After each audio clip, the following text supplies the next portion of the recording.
Dice: doy gracias al que me fortaleció, a Cristo Jesús, Señor, a Cristo Jesús nuestro Señor, porque me tuvo por fiel, poniéndome en el ministerio.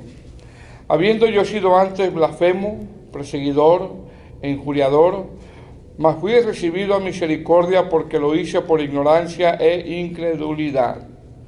Pero la gracia de nuestro Señor fue más abundante con la fe y el amor que es en Cristo Jesús. Palabra fiel y digna de ser recibida por todos, que Cristo Jesús vino al mundo para salvar a los pecadores, de los cuales yo soy el primero. Pero por eso fui recibido a misericordia, para que Jesucristo mostrase en mí el primero toda su clemencia, para ejemplo de los que habrían de creer en él, en él para vida eterna. Por tanto, al Rey de los siglos, inmortal, invisible, al único y sabio Dios, sea honor y gloria por los siglos de los siglos. Amén. Este mandamiento, hijo Timoteo, te encargo, para que conforme a las profecías que se hicieron antes en cuanto a mí, milites por ella la buena milicia, manteniendo la fe y buena conciencia, desechando la cual naufragaron en cuanto a la fe algunos, de los cuales son Himeneo y Alejandro, a quienes entregué a Satanás para que aprendan a no blasfemar. Puede tomar su asiento. Bueno, hermano, este es el tema número 3 de esta serie Sana Doctrina, donde estamos estudiando las cartas pastorales, primera de Timoteo y segunda de Timoteo, y la carta de Tito. Este tema 3 es titulado Pablo hace una denuncia con nombre, algo que casi para muchos cristianos se les hace un poco complicado, ¿verdad? Pero Pablo hace una denuncia con nombre. Este es el tema 3. El primer tema que expusimos fue que es la sana doctrina. Ya lo expusimos hace 15 días. El tema 2, que fue la semana pasada, expusimos enfrentando la falsa doctrina, porque claramente lo vemos desde el verso 3 hasta el verso 11. Arriba en su Biblia dice: advertencia contra las falsas doctrinas. En ese tema 2 de la semana pasada estuvimos nosotros viendo varias cosas. Número 1, Pablo pide con una insistencia a Timoteo a que se quedase en Éfeso. Por eso dice ahí en el verso 3 del capítulo 1, como te rogué, le insistió, quédate en Éfeso. Y Pablo le recuerda el motivo ministerial, el del por qué Pablo quería que Timoteo se quedara en Éfeso. Número 2, Timoteo, estuvimos exponiendo que Timoteo era un joven pastor con poca experiencia en el ministerio, y era algo muy duro a lo que él se iba a enfrentar, no era algo fácil a lo que él se iba a enfrentar. El número 3, también estuvimos exponiendo que Timoteo tiene una autoridad pastoral delegada por Dios y confirmada cuando le impusieron las manos. Timoteo se iba a llevar a la tarea de ordenar, de mandar a algunos que no enseñen doctrina diferente. Esa es la orden que le estaba dando Pablo a Timoteo. Básicamente había 4 falsas enseñanzas que estaban minando esta hermosa iglesia de Éfeso. Ya nosotros estamos estudiando la carta de Éfeso los viernes y vimos cómo nació esa iglesia en el segundo viaje misionero de Pablo, y vimos cómo Dios respaldó a Pablo en esa iglesia y cómo esa iglesia creció.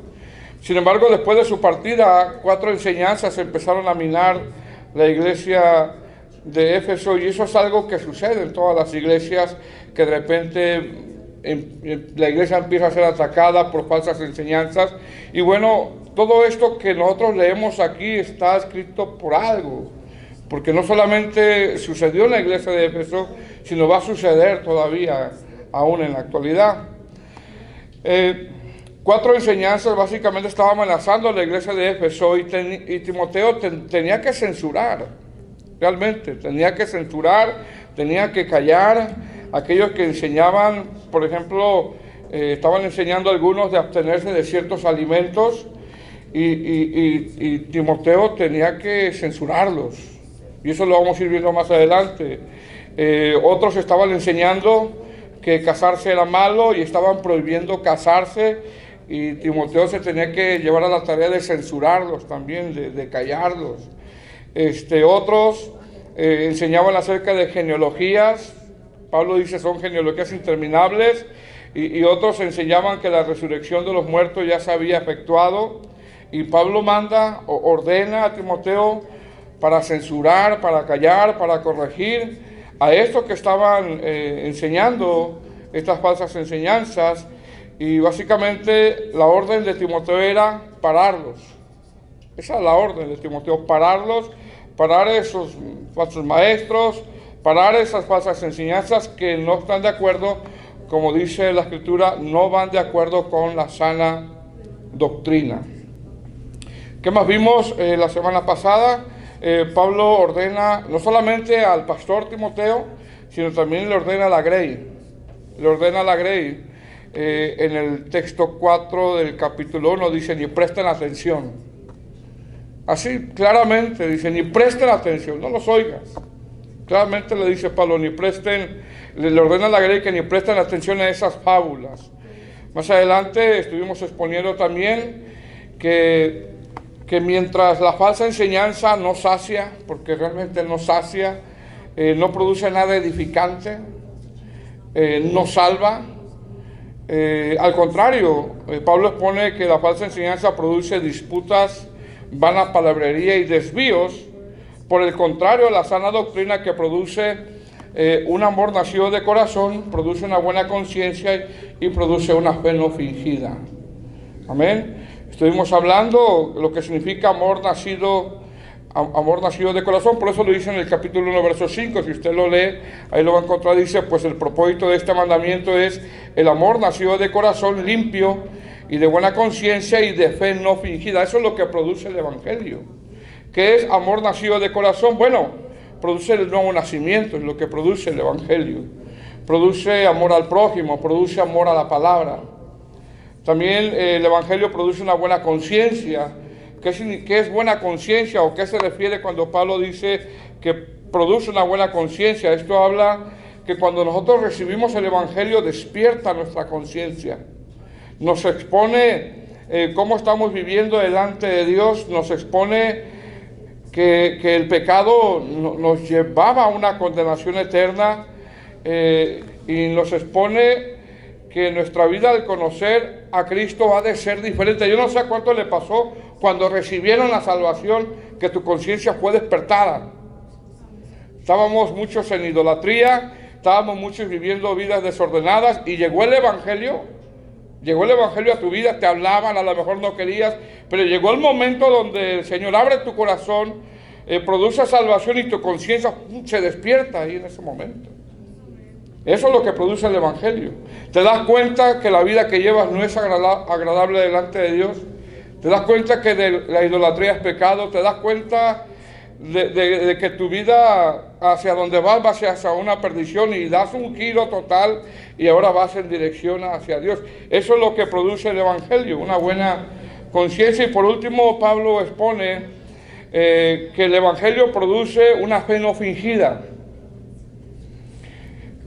¿Qué significa una fe no fingida? Esa es una palabra un poco fuerte y habla de no hipocresía.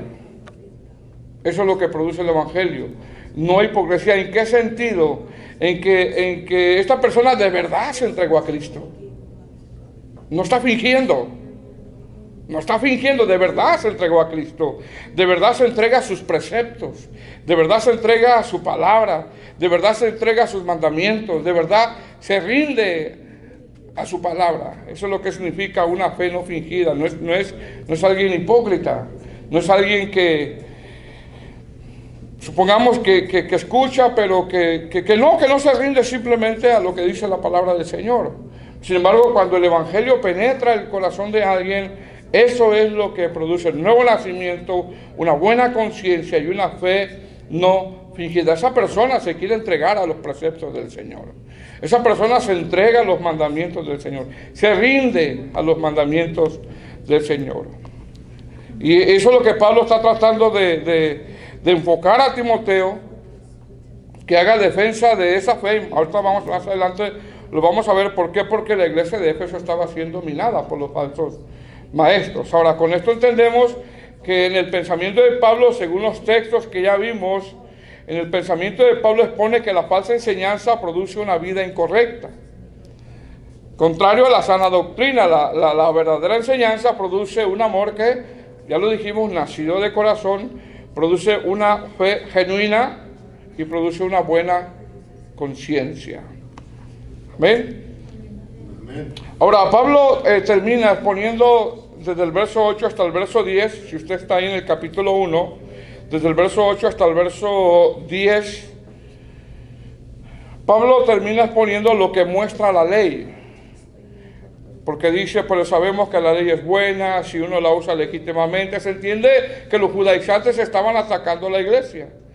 Verso 9 dice, conociendo esto, que la ley no fue dada para el justo, sino para los transgresores y desobedientes, para los impíos y pecadores, para los irreverentes y profanos, para los parricidas, matricidas, para los homicidas, para los fornicarios, para los sodomitas, para los secuestradores, para los mentirosos y pérjuros, y para cuanto todo se oponga a la sana doctrina. Entonces Pablo termina exponiendo esto, porque ya en el verso 11 da una alabanza al Evangelio de Cristo. Ahora, ¿por qué Pablo termina diciendo esto? Lo que enseña la ley, lo que muestra la ley. Pablo termina esto diciendo porque él expone que la ley nunca pudo transformar su vida.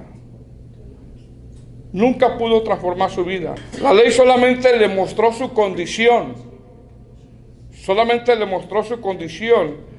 Y es por eso que desde el verso 12 hasta el verso 17, por el contrario, les pone lo que hizo la gracia. ¿Me explico, hermanos?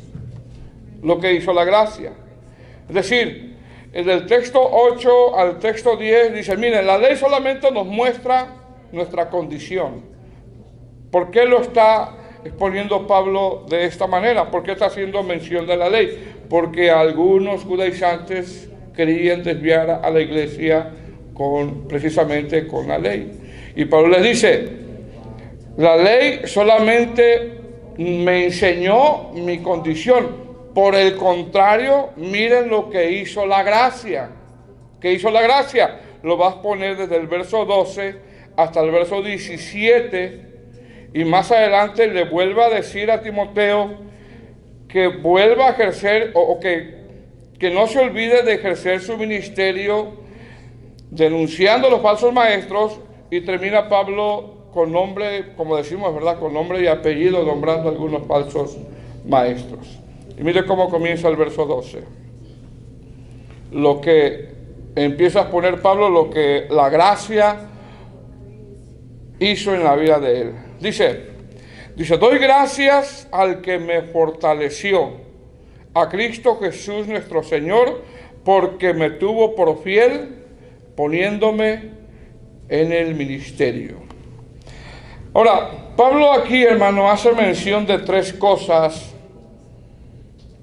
para todos aquellos que hemos recibido la salvación y para todos aquellos que trabajamos en el ministerio, sea pastores, sea que cantamos, sea que abrimos la puerta, sea que limpiamos la iglesia, para todos aquellos que trabajamos en la obra del Señor. Hace mención de tres cosas.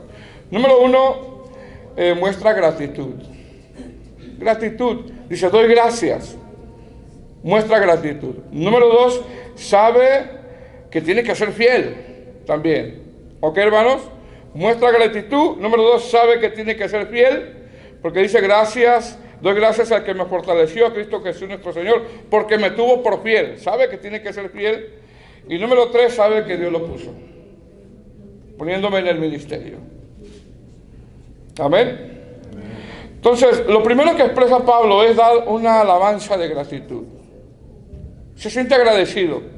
Y la verdad, hermanos, tenemos que estar agradecidos nosotros. Estar agradecidos. Si yo estoy, si el Señor me puso como pastor, yo tengo que estar agradecido a pesar de los embates, a pesar de las pruebas que pueda pasar. Tengo que estar agradecido. Si a ti te ha puesto como músico, como abrir la puerta, como limpiar, como enseñar a los niños, hay que estar agradecidos. Hay que darle gracias a Dios. ¡Qué privilegio, hermano! Es un gran privilegio servir al Señor en donde el Señor te ha puesto. Ahora, entendemos que Pablo, hermano, pasaba persecuciones, adversidades difíciles. De repente da una lista, una enorme lista de todos los padecimientos. Mas, sin embargo, él dice, doy gracias. Doy gracias al Señor. Doy gracias al que me fortaleció. Amén. Entonces, lo primero que nombra es una alabanza de gratitud. Y qué importante, hermano, ser agradecidos. Amén. Pablo se siente agradecido con Dios. Dice, doy gracias a Dios el que me fortaleció. La palabra fortaleció es una palabra griega que es endunamo, de donde viene la palabra dunamis, que quiere decir fuerza, quiere decir hacerlos forzar o capacitar. Dice, Pablo entiende, hermano, cabalmente que el ministerio que él llevaba y que el ministerio que cada uno de nosotros llevamos no se hace sin la gracia de Dios. No se puede hacer sin la gracia de Dios. No se hace sin la fortaleza de Dios. No se hace sin la fuerza de Dios. No es con nuestras fuerzas. Se necesita la fortaleza del Señor. Se necesita la fortaleza del Señor. Y tú y yo, hermano, también tenemos que dar gracias a Dios. Porque lo que hemos hecho, repito, si yo estoy pastoreando, hay hermanos predicando, hermanos que limpian el santuario, hermanas que enseñan a los niños, pues el Señor las fortaleció para poder llevar a cabo esa tarea. Se necesita la fortaleza de Dios para hacer su obra. No es con espada ni con ejército, sino con su Santo Espíritu. Entonces, Pablo está dando gracias porque él sabe que él con sus fuerzas no puede, hermano. Necesita la fortaleza del Señor. Necesita la fuerza del Señor. En Efesios dice, fortaleceos en el Señor y en el poder de su fuerza. Amén. Ahora, ¿por qué Pablo se expresa de esta manera? Porque su vida dio un giro después de su conversión. Es un hombre totalmente diferente. Y en esa misma línea de pensamiento él sabe que la ley no lo pudo cambiar. Nada más le mostró su condición. Sin embargo, una vez que recibió la gracia, ahora entiende él que todo lo que hace no son méritos de él, sino que es el Señor. Doy gracias al que me fortaleció, a Cristo Jesús nuestro Señor. Y sigue diciendo, porque me tuvo por fiel. Mire lo que dice, hermano. Porque me tuvo por fiel. Es decir, esta palabra, porque me tuvo por fiel, es un participio, le llaman un participio aoristo, que quiere decir algo que no termina mientras esté la iglesia. Es decir, no solamente Dios puso pastores, ministros en su iglesia en el inicio, sino que a través de los años, hasta el día de hoy, cada pastor, cada persona que trabaja en el ministerio, Dios lo sigue poniendo, pero para que sean fieles.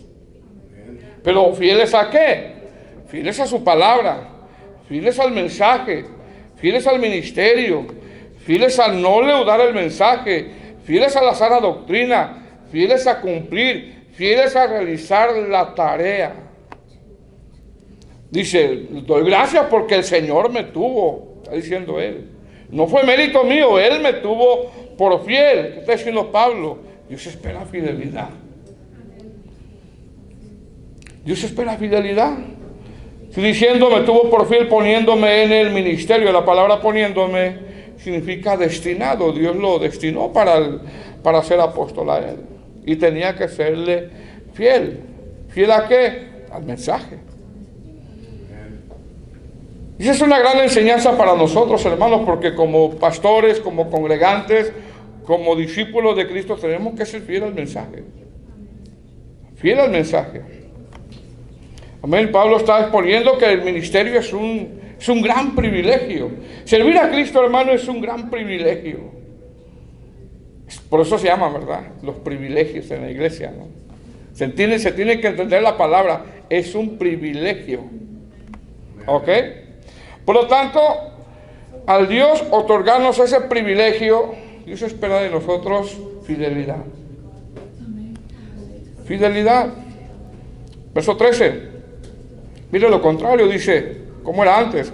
Habiendo yo, como que se sorprende, ¿cómo es que Dios me puso en el ministerio? Habiendo yo sido antes de esta manera. Habiendo yo sido antes, ¿qué, hermanos? Blasfemo, perseguidor e injuriador, mas fui recibido a misericordia porque lo hice por ignorancia e incredulidad. Mire lo que dice, que vemos aquí. Pablo sigue en esa línea de pensamiento que mientras estuvo en la ley no pudo cambiar su vida, sino que solo le mostró su condición, porque ¿cómo era él? Blasfemo, perseguidor e injuriador. Pero dice que lo hacía por ignorancia. Ahora, el problema de los falsos maestros que hay ahora no lo hacen por ignorancia. No lo hacen por ignorancia. Entonces, ¿qué está diciendo Pablo? Pablo reconoce que no son sus méritos, reconoce lo que la ley nunca pudo hacer. ¿Cómo era? Repito, era blasfemo, perseguidor e injuriador. ¿Qué es blasfemo? Ahora vamos a ver cómo era él, para que veamos la grande misericordia de Dios. Porque nosotros al estudiar estas tres palabras, en nuestra mente quizá decimos, no, ¿cuándo va a cambiar esa persona? ¿Cuándo? Solamente el poder de Dios, hermano. ¿Qué es blasfemo? Alguien que dice maldiciones. Alguien difamador, calumniador. También en la palabra griega se traduce como un estorbo, en este caso a la iglesia. Alguien que hace mucho daño a la iglesia. O sea, no solamente era blasfemo, decía maldiciones, sino alguien que hacía mucho daño a la iglesia. Alguien que hería a la iglesia. Alguien que había acarreado mucha fama por ser blasfemo contra la iglesia. Ahora pregunta, ¿quién va a creer que una persona de este calibre se va a convertir? Si era alguien que hacía mucho daño a la iglesia, si era alguien que hería a la iglesia. También la palabra griega lo traduce fama. Era alguien que había cargado mucha fama en ser un heridor de la iglesia. ¿Qué más era? Perseguidor, lo dice a él. Habiendo yo sido antes blasfemo, perseguidor. Es decir, la palabra perseguidor en el griego se traduce como se traduce como meta. Es decir, Pablo o Saulo tenía una meta. ¿Y sabe cuál era su meta? Erradicar el cristianismo. Esa era su meta. Calumniaba, estorbaba, hacía mucho daño a la iglesia, hería a la iglesia. ¿Y cuál era su meta de él? Erradicar el cristianismo. Lo podemos ver en Hechos 22:4, Hechos 26:11, 1 Corintios 5:9, Gálatas 1:13, Filipenses 3:6, perdón. Esa era la meta de él, erradicar la iglesia. Y por último él hace mención que era injuriador. ¿Qué es injuriador? Injuriador, alguien que maltrata y alguien que ejerce violencia. Recordemos cómo sacaba a la gente de sus casas, a los cristianos. Alguien que causaba muchos abusos. ¿Quién pensaría que alguien así se iba a convertir? ¿Verdad? Pero mire lo que dice, mas fui recibido a misericordia, porque lo hice por ignorancia e incredulidad. Cuando iba en camino a Damasco, ahí fue donde recibió él su conversión. Ahora, yo no sé cuántos de nosotros, hermanos, teníamos estas características. Quizás no perseguíamos la iglesia, pero quizás sí éramos blasfemos, injuriadores. Ahora, ¿Por qué Pablo muestra este cuadro de lo que él era antes él? Para enseñarle a los falsos maestros judaizantes lo que la ley nunca pudo hacer.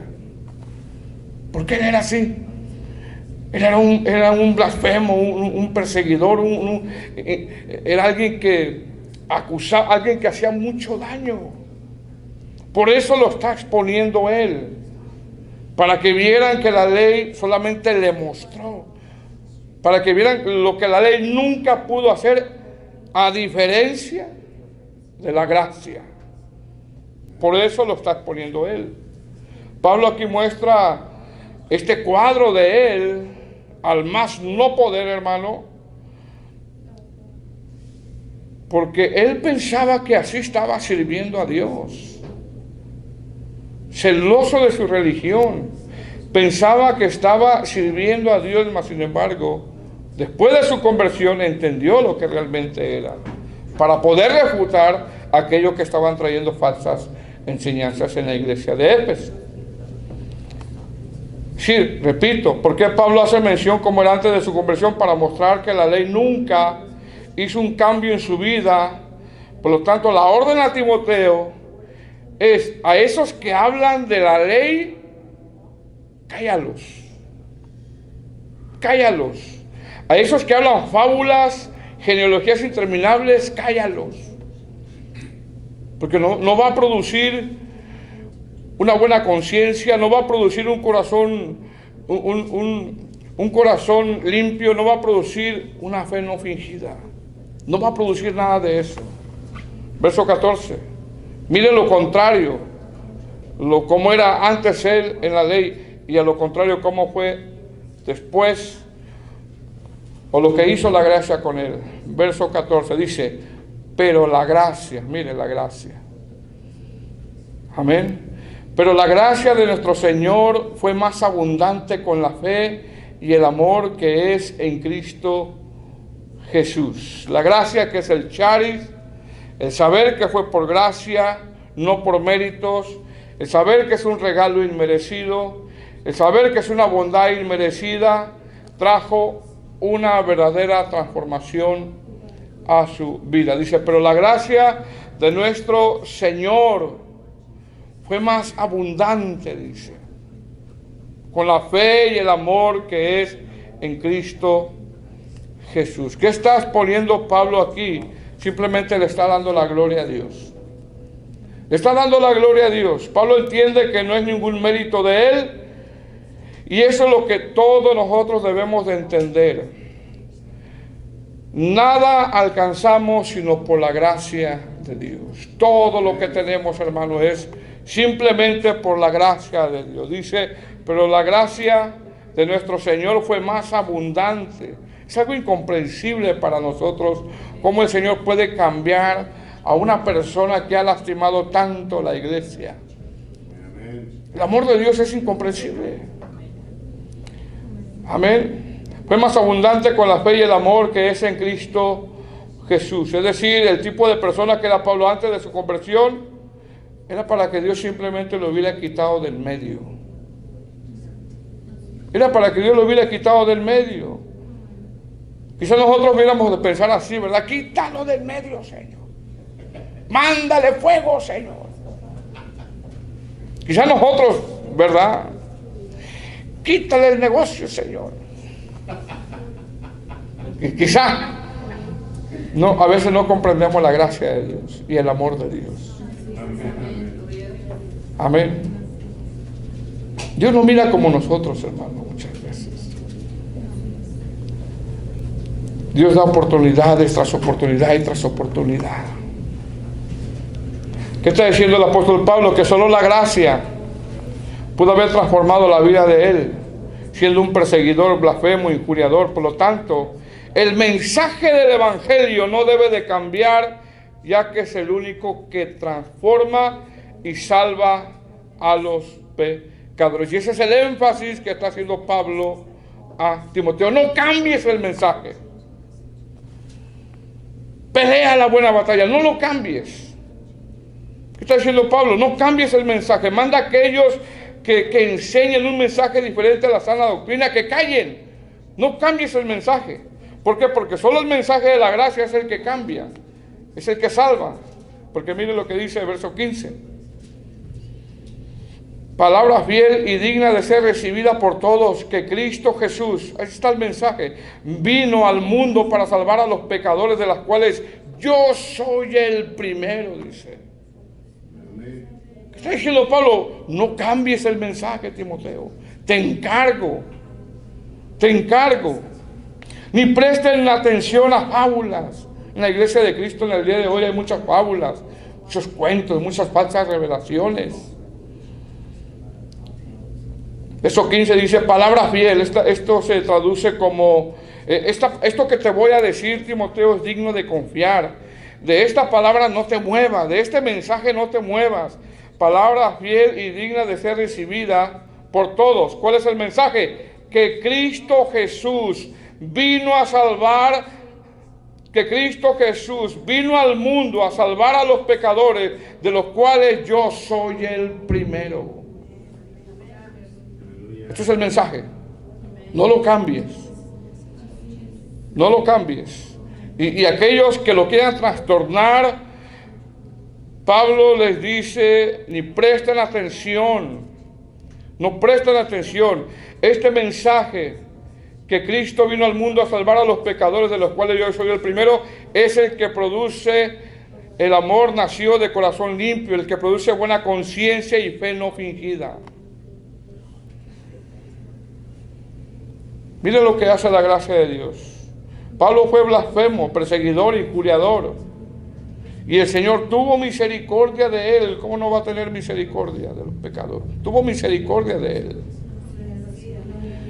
Verso 16. Pero por esto fui recibido a misericordia. O sea, este es el motivo por el cual fui recibido a misericordia. Para que Jesucristo mostrase en mí primero toda su clemencia, para ejemplo de los que habían de creer en Él para vida eterna. ¿Qué está diciendo Pablo? Está diciendo, precisamente por esto yo fui salvo, por esto yo fui recibido a misericordia. ¿Cómo? Como si dijera Pablo, ¿cómo no voy a ser yo fiel al mensaje? Un mensaje que cambia, un mensaje que transforma, un mensaje que salva.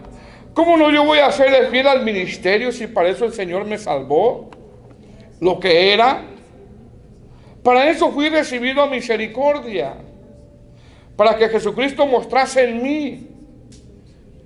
en mí primero toda su clemencia, para ejemplo, dice, de los que habrían de creer en Él para vida eterna.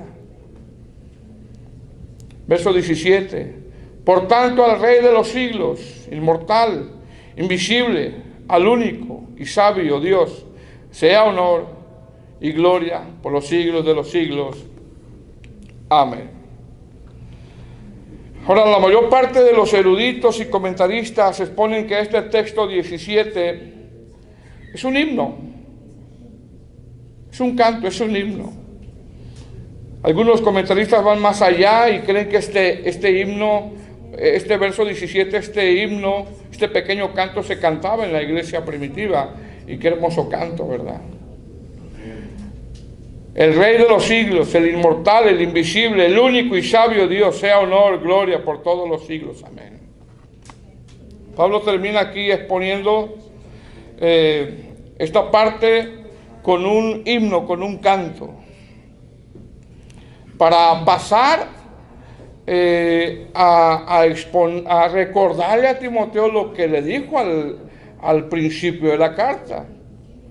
Es decir, una vez que Pablo expone que la ley no pudo hacer nada y lo que la gracia sí pudo hacer, lo cambió siendo blasfemo, lo cambió siendo perseguidor e injuriador.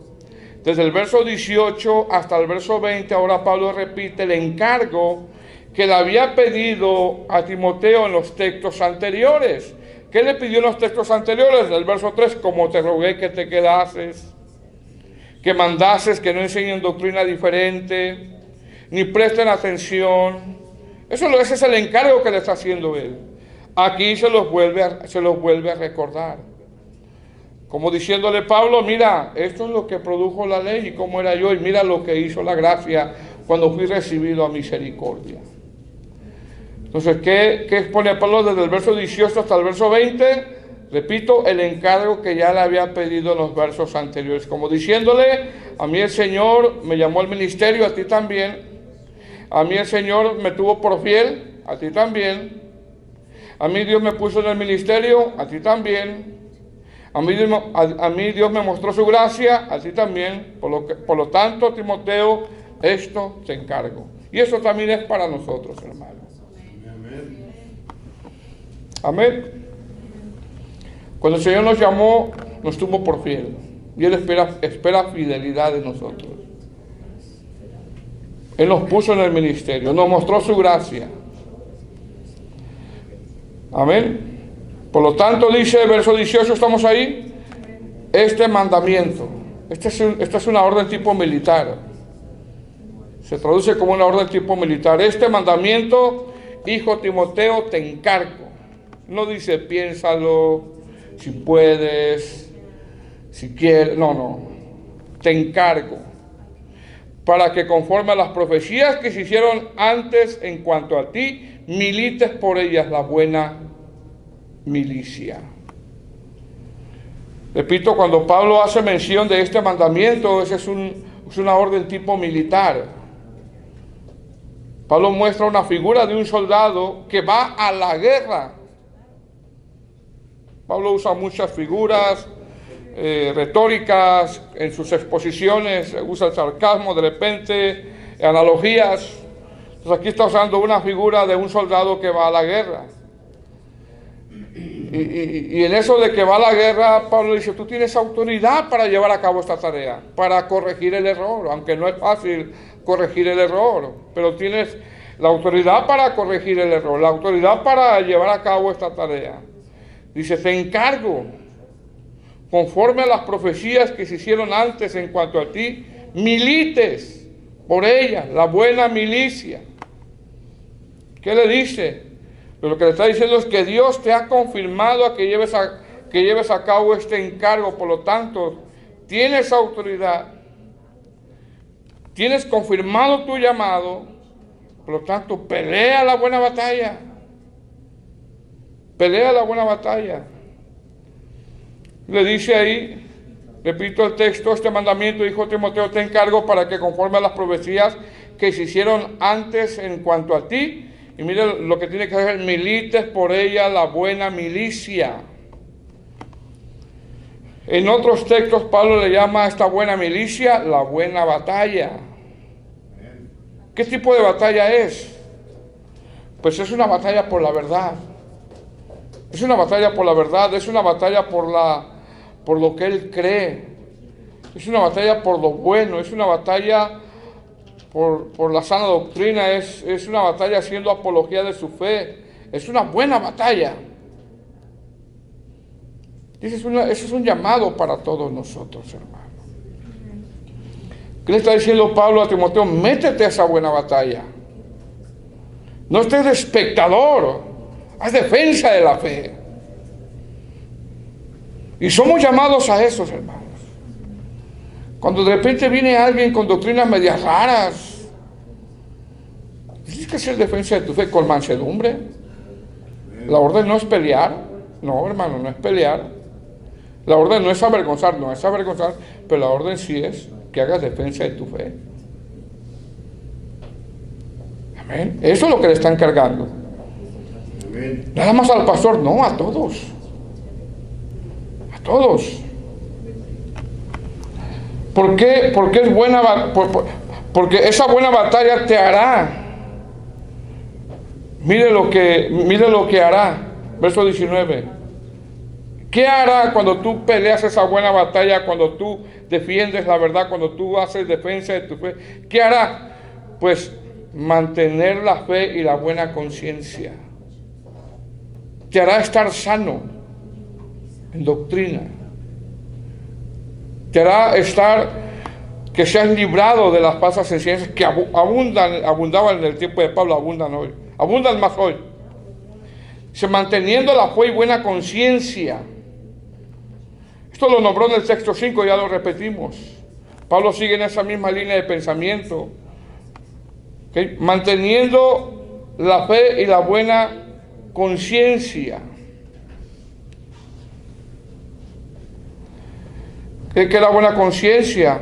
Recuerda que la buena conciencia habla de que el Evangelio despierta nuestra conciencia, nos muestra nuestra real condición sin Dios, nos hizo despertar para que te mantengas así, que eres necesitado, que estás necesitado por Dios. Amén.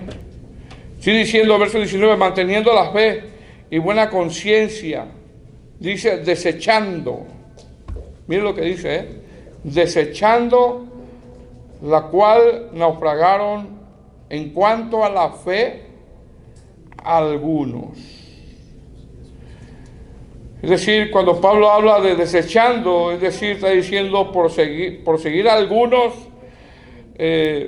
por prestar atención a las fábulas, por prestar atención a las genealogías interminables, por prestar atención a las falsas doctrinas, por desechar la sana doctrina.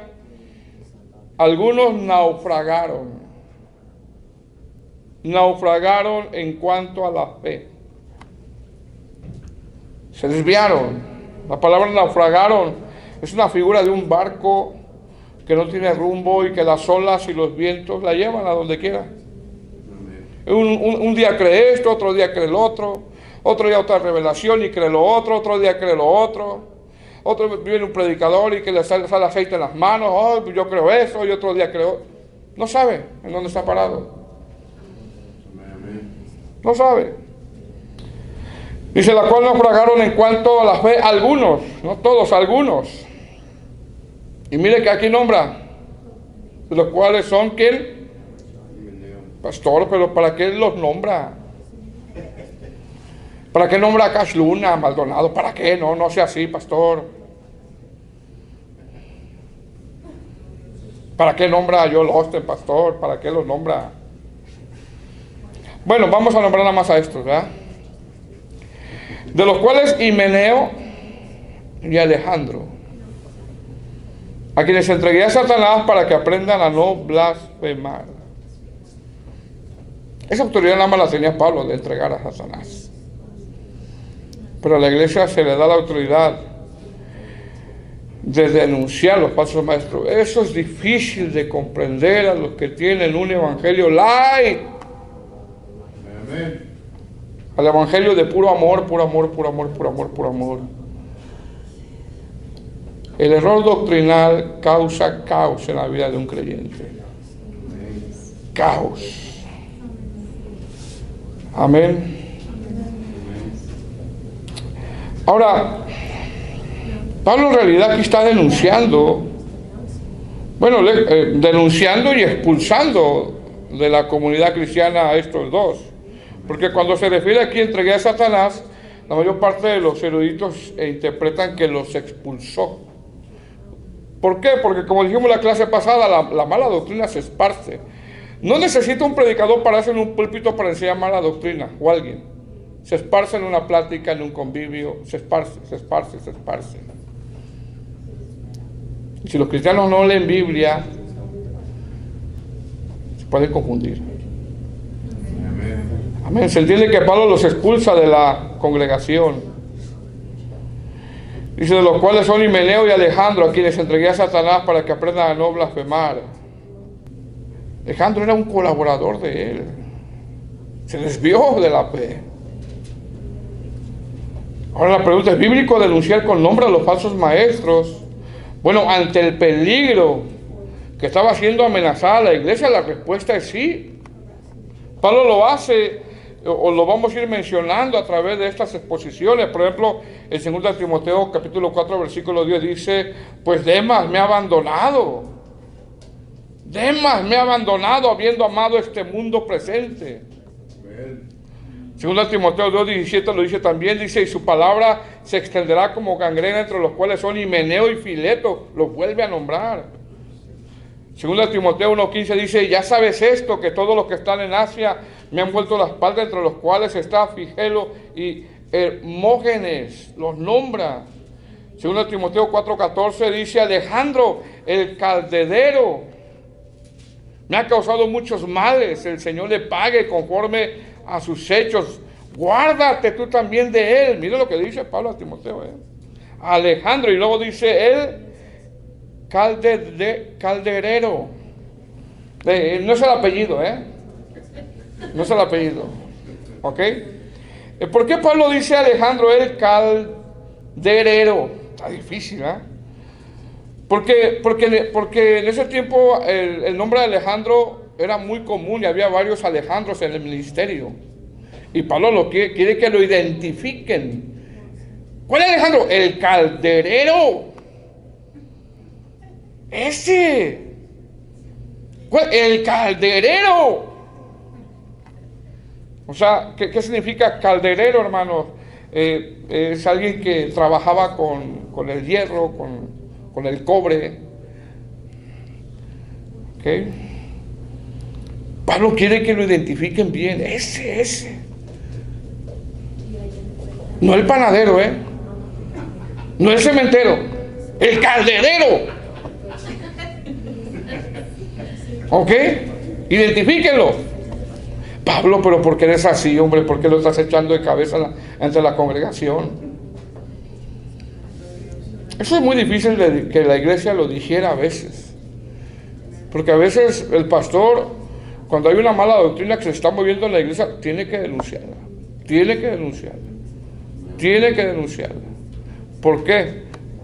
Porque me puso por fiel en el ministerio. Me puso por fiel. Pero se va a enojar el calderero, pues que se enoje el calderero. Ahí según Timoteo lo expone, según Timoteo 4:14, Alejandro el calderero me ha causado muchos males. El Señor le pague conforme a sus hechos. Y dice, guárdate tú también de él. ¿Qué le está diciendo? No te le acerques, no lo escuches, no tomes café con él, no vayas a shopping con él, no seas amigo de él. Guárdate, porque trae una enseñanza herética y te va a confundir. Ay, pero qué talento tiene, ni modo, guárdate de él.